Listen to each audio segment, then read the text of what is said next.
Hi. For week 10, I want to talk about work environments, and in particular structure and how the structure affects behavior in the organization. You know, the structure of an office, it can facilitate communication, cooperation, or productivity, whereas it makes a difference. Now, just to give you an example, years ago I did, as an internal consultant, I worked with an organization that had a mezzanine where there would be meeting rooms. All these meeting rooms are right down a long hall, and they were just like this diagram here. The meeting rooms were set up, or at least were supposed to be set up, where they'd have tables in the shape of a horseshoe, and then at the front would be a flip chart stand. And I got to noticing after a while that people really didn't do anything to maintain this structure or set it up. So if things were out of order, people would come in and use the room exactly the way that it was out of order. So, for example, I even went to extremes. One time I'd take some chairs, cluster them in this corner and some in this corner, some here and some there. And people would come in and they would sit right in those chairs, and of course their meeting wasn't very good either. And then I would for their next meeting I would go in ahead, set the room up just exactly the way it is in the diagram, and not only that, even put an agenda on their flip chart and notice that they really had a good meeting, so that the structure made a difference. There was another example was once I was doing a mediation with a labor management group, and they were in we used this structure again, only we were in a large room. And what would happen, I watched their behavior as they would start to disagree. Some people would begin to scoot their chairs.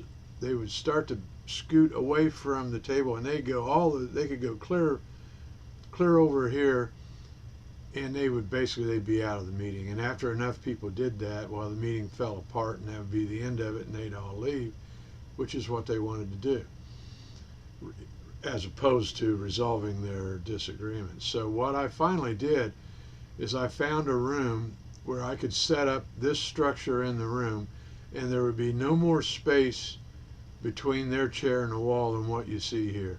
They could slide back maybe 2 feet, and that'd be it. So if they scooted back, they could never get out of the meeting. And when I did that, I was able to get them to work to an agreement because they couldn't leave the meeting. So the structure actually helped me facilitate agreement in the meeting. Also, I remember once I was part of a group of consultants, and we all shared a room, and there was a long table like this in the room. And the part that would not be seen is if you just turned around in this chair, there would be desks or cubicles facing the walls on both sides. So people could be sitting in their cubes working, and if they wanted to collaborate, all they had to do was just turn around in their chair, scoot up to the table, and have a meeting. And it was just a terrific structure.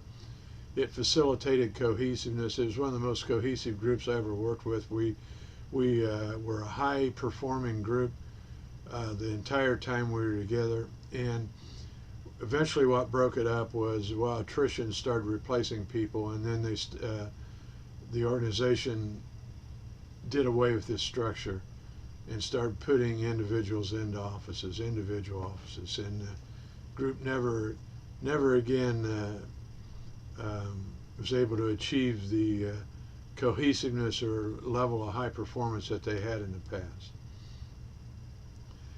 past. Noise in the environment can also negatively affect productivity. I remember interviewing leaders in one environment, and this this one leader told me that when the environment got really chaotic and loud and just crazy, she would literally leave the environment and go to a mezzanine area that was quiet where she could complete her paperwork. Now the problem with this was doing that, she was away from the team. Where if the environment was more, or the structure more conducive to productivity, she could be in an environment doing the paperwork and still serving the team as they needed. But when she would go away, she would be unaware of what was needed. Williams, Armstrong, and Malcolm described paradoxes in the environment, and I think this is true. They said they're using the word we collectively here, but they're saying people want control, and yet at the same time they want direction. And so these are kind of opposites, so it's kind of a paradox. So they said we also want to be part of the group, but we also want to be individuals. So it's like we want to be with the group, but only when we want to be. We want security, and at the same time we want to be challenged. We want responsibility, and yet we want to have freedom from caring. We want to work, but we also want leisure. We sometimes want to be alone, and sometimes we want company. Sometimes we want to be able to concentrate, and then other times we like being distracted. And so we can be distracted by the environment and stimulated by that distraction. So the ideal work environment really, it considers both the organization's needs and the individual's needs. And it kind of reviews these lists of paradoxes and attempts to find a balance in these. I think the key is to balance. Really the key to any paradox is balance.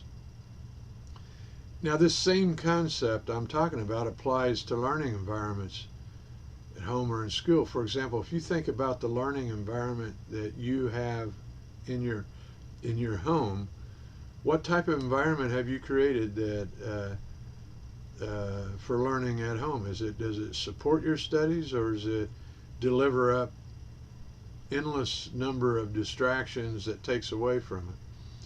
So you may want to think about this because it could make a difference in the quality of your study time. Resource I used with this was The Negotiable Environment by Williams, Armstrong, and Malcolm. It'll be listed in the transcript. Thank you.